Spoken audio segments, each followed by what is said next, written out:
Hello प्यारे बच्चों, आज हम शुरू करने जा रहे हैं कक्षा 10 की गणित पाठ्यपुस्तक की प्रश्नावली 9 निर्देशांक ज्यामिति।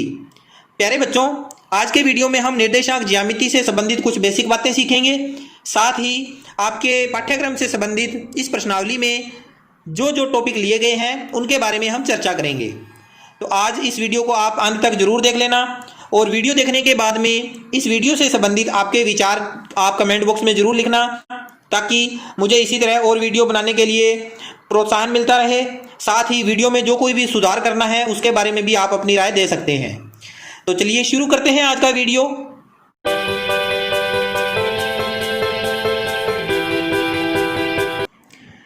सबसे पहले हम बात करेंगे कार्तीय तल या निर्देशांक तल। प्यारे बच्चों, इसके बारे में आप कक्षा 9 में पढ़ चुके होंगे और अच्छे से आपको इसके बारे में पता भी होगा। निर्देशांक तल या कार्तीय तल क्या होता है? किसी भी समतल को हम दो परस्पर लंबवत रेखाओं के द्वारा दर्शाते हैं, जो दोनों रेखाएं एक दूसरे को समकोण पर काटती है। जैसा कि मैं इसका डायग्राम बना देता हूं।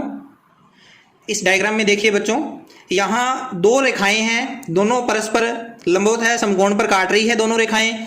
तो इन रेखाओं को हम क्या कहते हैं? अक्ष। ये दोनों ही रेखाएं अक्ष कहलाती है। और ये जो समतल, जिसे हम मान सकते हैं कि हमारी जो नोटबुक है उसका पेज है, ये एक समतल है। इसको इसने क्या कर दिया? चार भागों में विभक्त कर दिया, चार भागों में बांट दिया। तो इसे हम क्या बोलेंगे? निर्देशांक तल। इसकी जो क्षैतिज अक्ष है इसे हम एक्स डेश अक्ष बोलते हैं, और ये जो ऊर्ध्वाधर अक्ष है इसे वाई डेश अक्ष बोलते हैं। ठीक है बच्चों। और जहां पर ये अक्ष एक दूसरे को काटते हैं, जिस जगह पर एक दूसरे को ये प्रतिच्छेद करते हैं, वो मूल बिंदु कहलाता है, जिसे ओ से लिखते हैं। ठीक है बच्चों। तो किसी भी कार्तीय तल या निर्देशांक तल में दो अक्ष होते हैं और दोनों अक्ष एक दूसरे को मूल बिंदु पर काटते हैं। ये तो हो गई बच्चों निर्देशांक तल के बारे में जो मुख्य बात थी। अब इसके बाद में आता है दूसरा पॉइंट हमारा, निर्देशांक। निर्देशांक क्या होता है उसके बारे में हम समझ लेते हैं। उसको समझने से पहले आप यह बात समझो कि निर्देशांक तल या कार्तीय तल का क्या कार्य है, इसका उपयोग क्या है। तो सबसे महत्वपूर्ण बात है कि कार्तीय तल और निर्देशांक तल का उपयोग समतल में किसी बिंदु को दर्शाने के लिए किया जाता है। जैसे इस समतल में, इस नोटबुक पर कहीं पर भी कोई बिंदु हो सकता है, यहाँ हो सकता है, यहाँ कहीं भी कोई भी बिंदु हो सकता है। उस बिंदु को दर्शाने के लिए हम कार्तीय तल या निर्देशांक तल का उपयोग करते हैं। ठीक है। मान लेते हैं कि अगर यहाँ कोई बिंदु है, इस बिंदु का नाम है ए। इस बिंदु को दर्शाना है तो हमें उसको दर्शाने के लिए क्या करना होगा? कार्तीय तल का सहारा लेना पड़ेगा या निर्देशांक तल का सहारा लेना पड़ेगा। ठीक है। अब इस बिंदु की स्थिति, यह बिंदु इन अक्षों के आधार पर कहाँ स्थित है, इस बिंदु की स्थिति दर्शाने के लिए हम जिन अंकों का उपयोग करते हैं उन्हीं को हम क्या कहते हैं? निर्देशांक। इस ए बिंदु के निर्देशांक ही हमें इन अक्षों की सहायता से प्राप्त होते हैं। किसी भी जो समतल है उसमें किसी बिंदु की स्थिति को दर्शाने के लिए दो निर्देशांक होते हैं, पहला एक्स निर्देशांक और दूसरा वाई निर्देशांक, जिन्हों को दर्शाने के लिए हम बीच में इनको दोनों को अलग अलग करने के लिए कोमा उपयोग में लेते हैं। ठीक है बच्चों। अब इसके निर्देशांक दर्शाते कैसे हैं वो चीज़ आपने सीख लेनी है। देखो, इस ए बिंदु को दर्शाने के लिए हमें इन अक्षों का उपयोग करना है। तो आप क्या करोगे बच्चों? इस ए बिंदु को दर्शाने के लिए इस ए बिंदु की अक्षों से दूरी निकालोगे। ऐसे यहां इसको एक्स अक्ष पर लेकर चले गए और इधर वाई अक्ष की ओर चले गए। अब इस एक्स अक्ष के ऊपर ये जो बिंदु था, इससे हमने लंब खींचा था, तो वो बिंदु इस एक्स अक्ष को कहां पर आकर मिलेगा? इस बिंदु पर। इस बिंदु का संख्या रेखा के आधार पर कोई ना कोई मान होगा। यहाँ 0 है, 1 2 3 4 5, कोई भी एक मान होगा। हम मान लेते हैं कि वो मान क्या है, क्योंकि ये एक्स अक्ष के ऊपर है इसलिए इसका मान है एक्स। हम मान लेते हैं कि एक्स अक्ष के ऊपर होने के कारण इसका कोई ना कोई मान होगा। ठीक है। तो इसका ये मान आ गया एक्स। और इसी तरह से जब हम इस बिंदु से वाई अक्ष की ओर गए थे तो वाई अक्ष के ऊपर हमें कोई ना कोई मान मिलेगा। इस 0 से हम ऊपर की ओर जा रहे हैं, तो यहाँ ध्यान देने वाली बात एक और है, आपने ध्यान में रखना है। हम ये जो मान ले रहे हैं बच्चों, ये धनात्मक भी हो सकते हैं और ऋणात्मक भी हो सकते हैं। इसका अगला टॉपिक है कि कौन से मान धनात्मक होते हैं, कौन से मान ऋणात्मक होते हैं, वो इसके बाद में अगला टॉपिक मैं कराऊंगा। तो इससे पहले आप ये समझ लो कि यहाँ पर कोई ना कोई मान होगा और वो वाई अक्ष के ऊपर कहीं ना कहीं होगा। तो इस यहाँ पर जो मान होगा बच्चों, उस मान को हम मान लेते हैं स्मॉल वाई। तो इनके दोनों के मान हमने लिख लिए। इस बिंदु को अब कैसे दर्शाना है, तो देखो पहला जो निर्देशांक होता है उसको हम बोलते हैं एक्स निर्देशांक। ये क्या होता है, एक्स निर्देशांक। और ये होता क्या है, उस बिंदु की एक्स अक्ष से दूरी, सॉरी वाई अक्ष से दूरी, ये वाली दूरी, ये टोटल दूरी कितनी होगी, ये वाली दूरी होगी, क्योंकि ये दूरी और ये दूरी दोनों बराबर में है। तो इसका जो एक्स निर्देशांक होगा वो क्या होगा, वाई अक्ष से दूरी। ये वाई अक्ष है, इससे कितनी दूरी है, इतनी दूरी है, और इतनी दूरी ये हो जाएगी, ठीक है। तो यहां आ जाएगा एक्स। इसी तरह से इसका जो वाई निर्देशांक है वो होगा इस बिंदु की एक्स अक्ष से दूरी, एक्स अक्ष से दूरी यानी कि ये दूरी, और ये दूरी, इस x को मत समझ लेना बच्चों, ये दूरी किसके बराबर होगी, यहां इस मूल बिंदु से लेकर इस दूरी के बराबर होगी, ये वाली दूरी। तो ये दूरी कितनी होगी, 1 2 3 4 5, यानी कि y के बराबर हो सकती है, ये कोई भी दूरी है, हमने यहाँ y लिखा है, तो ये दूरी कितनी हो जाएगी, y। तो x और y को कोमा के रूप में अगर लिख दें तो वो क्या आ जाता है, किसी भी बिंदु को हम दर्शा सकते हैं इस तरह से। समझ में आ गया होगा। अब इसमें दो चीजें आपने और सीखनी है, एक होती है कोटि और एक होता है भुज। ये दो बातें आपने और सीखनी है। कई बार अक्सर पूछा जाता है, कोई बिंदु दे दिया जाता है और बोर्ड की परीक्षा में अक्सर ऐसा प्रश्न पूछ लिया जाता है कि बिंदु दे दिया और उसकी कोटि बताइए या उसकी भुज बताइए। तो बच्चों भुज क्या होता है और कोटि क्या होती है।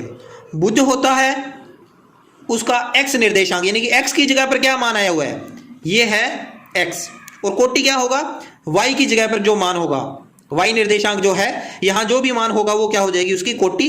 तो इस तरह से आप समझ सकते हो, पहले भुज और उसके बाद में कोटि, ठीक है। दो बातें आपने इसमें और सीखनी है, एक है एक्स अक्ष से दूरी और दूसरी है वाई अक्ष से दूरी।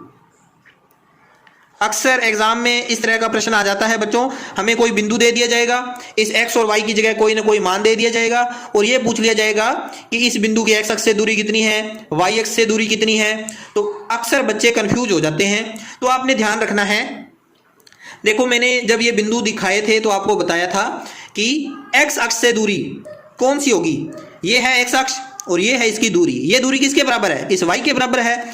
तो x अक्ष से दूरी क्या होगी, y निर्देशांक, जो y का निर्देशांक होगा ना, y का मान होगा, वो क्या होगी, x अक्ष से दूरी होगी, ठीक है। यानी कि जो यहां पर मान होता है, इस जगह पर दूसरा जो मान होता है वो क्या कहलाता है, उसका x अक्ष से दूरी कहलाती है। इसको हम ऐसे भी कह सकते हैं कि ये कोटि के बराबर होता है, ठीक है। कोटि जो है वो किसके बराबर होती है, x अक्ष से दूरी के बराबर होती है। इसी तरह से y अक्ष से दूरी होगी, वो इसका उल्टा हो जाएगा। ये देखो ये है y अक्ष, ये वाला, इसको y डैश अक्ष भी बोल सकते हैं, y डैश अक्ष भी बोल सकते हैं। इसी तरह से इसको भी x डैश अक्ष भी बोल सकते हैं, x डैश अक्ष भी बोल सकते हैं, और जनरल भाषा में हम इसको x अक्ष और इसको y अक्ष बोलते हैं, ठीक है। तीनों ही नाम इन अक्षों के हैं। अब देखो बच्चों, y अक्ष से दूरी हमने निकालनी है, तो ये है इसका y अक्ष। इस y अक्ष से दूरी कौन सी होगी, इस बिंदु की ये वाली दूरी। y अक्ष तक पहुंचने के लिए हमें इतनी दूरी तय करनी पड़ेगी, और ये दूरी किसके बराबर है, यहां से लेकर इस दूरी के बराबर है। यानी कि x अक्ष का जो निर्देशांक है, यहां से ये दूरी कितनी है, x के बराबर है। तो x अक्ष का जो निर्देशांक है वो हमारा y अक्ष से दूरी के बराबर होगा, यानी कि x निर्देशांक, और इसे हम इसके बराबर लिख सकते हैं, किसके, भुज के बराबर। यानी कि x अक्ष से दूरी y निर्देशांक यानी कि कोटि के बराबर, और y अक्ष से दूरी x निर्देशांक होगा, जो कि भुज के बराबर कह सकते हैं। तो ये आपने सीख लिया होगा, कार्तीय तल पर निर्देशांक तल और बिंदु को किस तरह से दर्शाया जाता है। दो बातें आपने अच्छे से सीख ली होगी। इसके बाद में हम करते हैं अगला टॉपिक। उससे पहले आप इसका स्क्रीनशॉट ले लें और इसे अच्छे से नोट कर लें।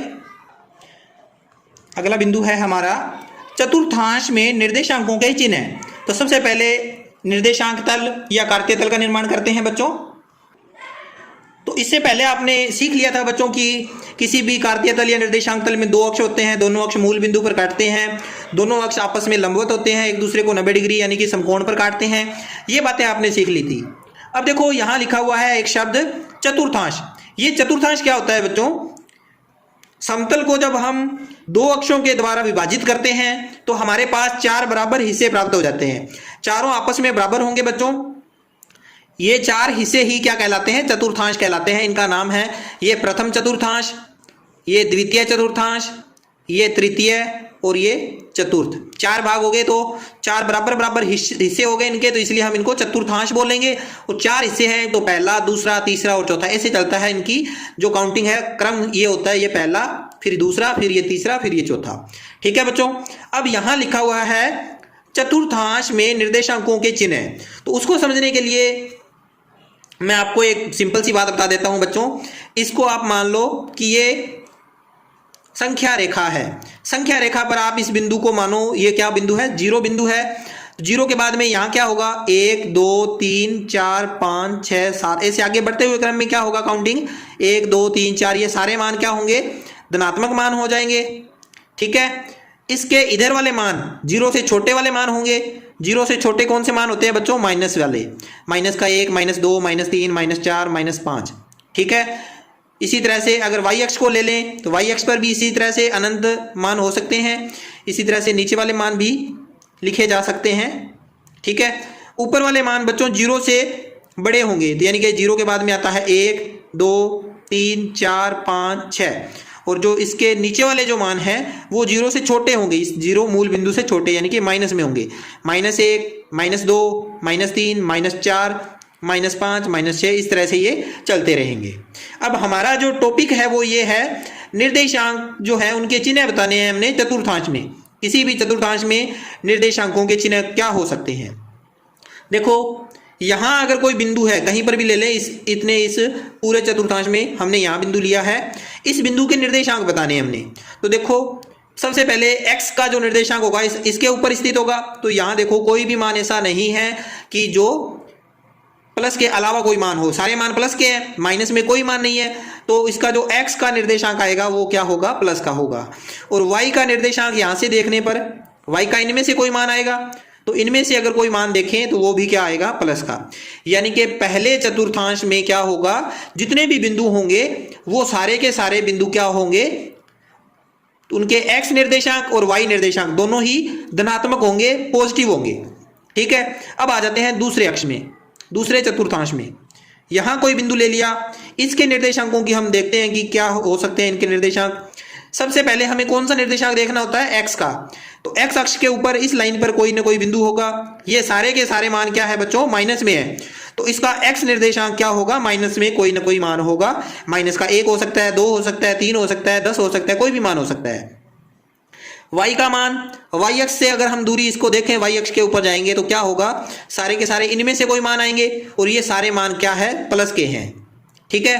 तो यहां दूसरे जो अक्ष है हमारा, दूसरा चतुर्थांश है सॉरी, उसमें क्या होगा? x का मान माइनस और y का मान प्लस में होगा। तीसरे चतुर्थांश की बात करें अगर, तो तीसरे चतुर्थांश में यहां हम देखते हैं बिंदु को, तो सबसे पहले x का मान देखते हैं बच्चों। देखो ये है x अक्ष। ठीक है। इस अक्ष पर हम देखेंगे कि सारे के सारे मान माइनस में है, तो इस x अक्ष पर जो मान आएगा माइनस ही रहेगा, तो x निर्देशांक इसका माइनस हो गया। कोमल अगर आप y का मान देखते हैं बच्चों, y निर्देशांक ये है y के मान, इनमें से जो भी मान होगा वो सारे के सारे माइनस हैं, इसलिए इस बिंदु के निर्देशांक भी माइनस ही रहेंगे। ठीक है। यानी कि तीसरे जो अपना चतुर्थांश है उसमें सभी निर्देशांक, चाहे x ले लो चाहे y ले लो, दोनों ही माइनस में ही रहेंगे। अब चलते हैं चौथे चतुर्थांश में। इसमें देखते हैं कि बिंदु के जो निर्देशांक है उसके चिन्ह किस प्रकार के हो सकते हैं।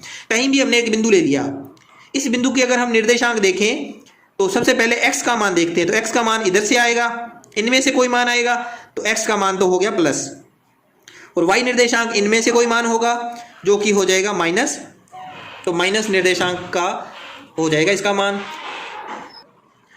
तो इस तरह से आपने सीख लिया होगा बच्चों कि किसी भी चतुर्थांश में जो भी हमें बिंदु दे रखा है उसके निर्देशांकों के चिन्ह किस प्रकार से होंगे। इसका उपयोग क्या है बच्चों? इसका उपयोग ये है कि आपको अगर कोई बिंदु दे दिया जाए, मान लिया कि हमारे पास a बिंदु है और हमें ये बिंदु दे दिया -4,3, और पूछ लिया जाए हमसे कि ये बिंदु है कौन से चतुर्थांश में है, तो देखो x का मान तो माइनस में है और y का मान प्लस में है, तो हमने माइनस प्लस देखना है। तो माइनस प्लस यहाँ इनमें से देखेंगे, माइनस प्लस दूसरे में आता है, यानी कि ये द्वितीय चतुर्थांश में हो जाएगा। इसका चतुर्थांश कौन सा हो जाएगा? द्वितीय चतुर्थांश।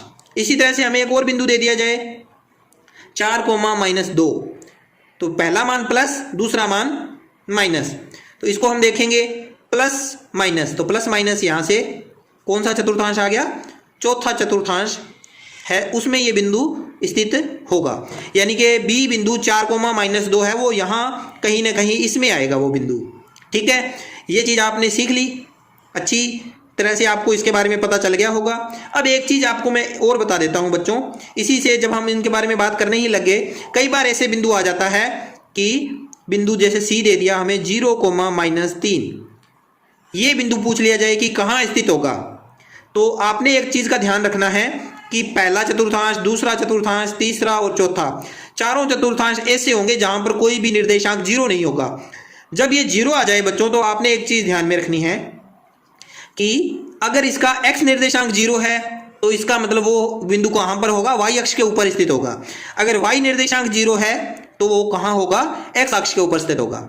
इसमें कौन सा है, x निर्देशांक 0 है तो लिख देंगे y अक्ष पर स्थित है। ये जो बिंदु है C बिंदु 0, -3, ये y अक्ष के ऊपर स्थित होगा।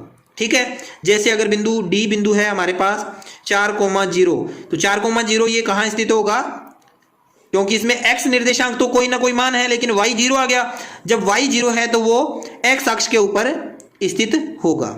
ठीक है, ये चीज आपने सीखनी है कि अगर x अक्ष 0 है तो y अक्ष पर, और अगर y अक्ष 0 है तो x अक्ष पर वह बिंदु स्थित होगा। ठीक है, ये थोड़ी सी महत्वपूर्ण बातें हैं जो आपने अच्छे से सीख लेनी है, और अक्सर 1 नंबर का प्रश्न इनमें से आ जाता होता है। इसके बाद हम करते हैं प्रश्नावली 9 निर्देशांक ज्यामिति के महत्वपूर्ण बिंदु। प्यारे बच्चों, प्रश्नावली 9 निर्देशांक ज्यामिति से संबंधित आपकी पाठ्यपुस्तक में कौन कौन से प्रश्न हैं, किस तरह के प्रश्न हैं, उनके बारे में हम अब समझेंगे।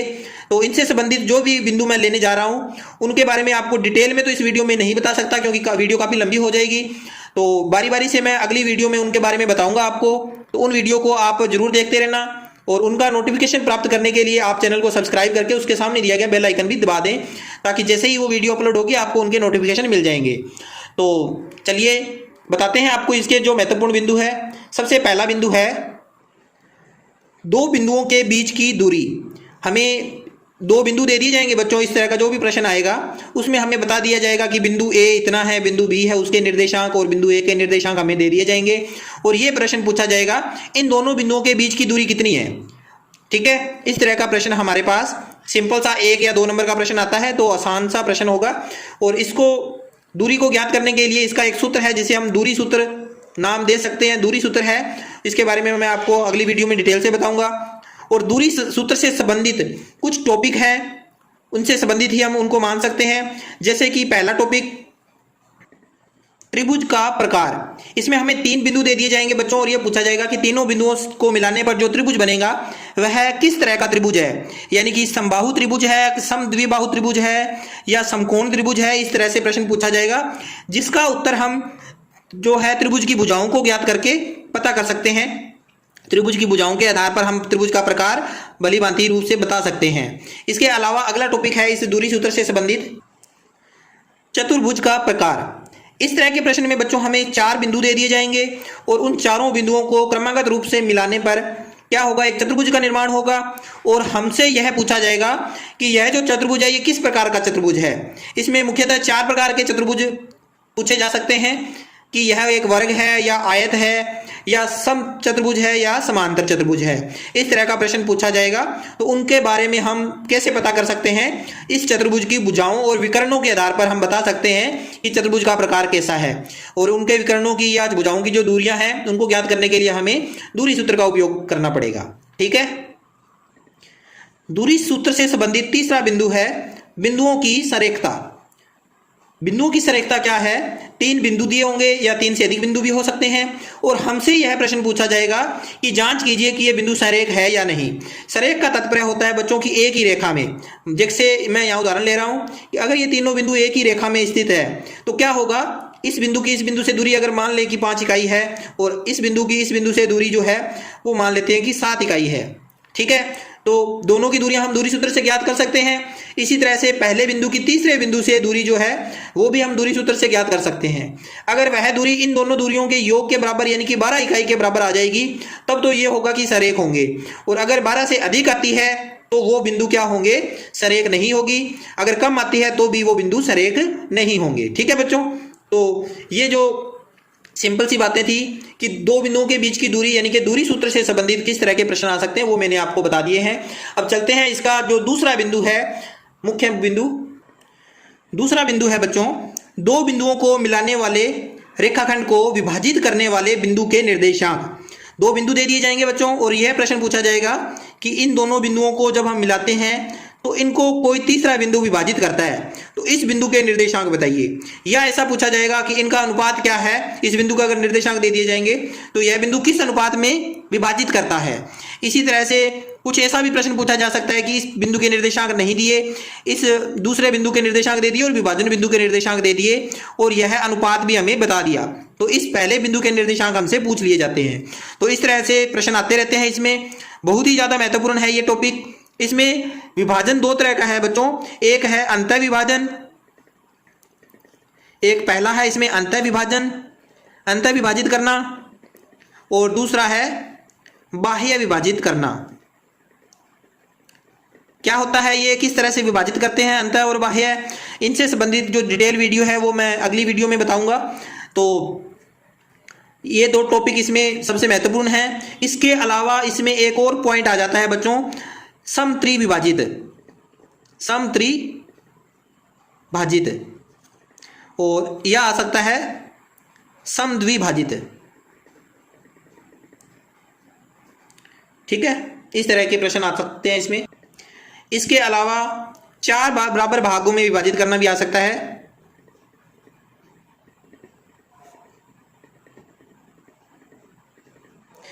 तो ये समद्विभाजित का मतलब तो सिंपल सा है बच्चों कि ये बिंदु, दो बिंदु दिए हुए हैं, इनको बराबर बराबर भागों में बांट देना। तो ये बिंदु कौन सा बिंदु हो जाता है, मध्य बिंदु। तो इसके लिए क्या इसको हम बोल सकते हैं, मध्य बिंदु। समद्विभाजित का मतलब होता है मध्य बिंदु के निर्देशांक हमने पता करने हैं। तो प्रश्नावली 9 से संबंधित मेरे हिसाब से कुल इतने ही टॉपिक है जिनके बारे में आपने अच्छे से पकड़ बनानी है। तो इनसे संबंधित मैं अगली वीडियो में जरूर डिटेल से बताऊंगा, उन वीडियो को आप जरूर देख लेना। आज के वीडियो में बस इतना ही। वीडियो देखने के लिए धन्यवाद।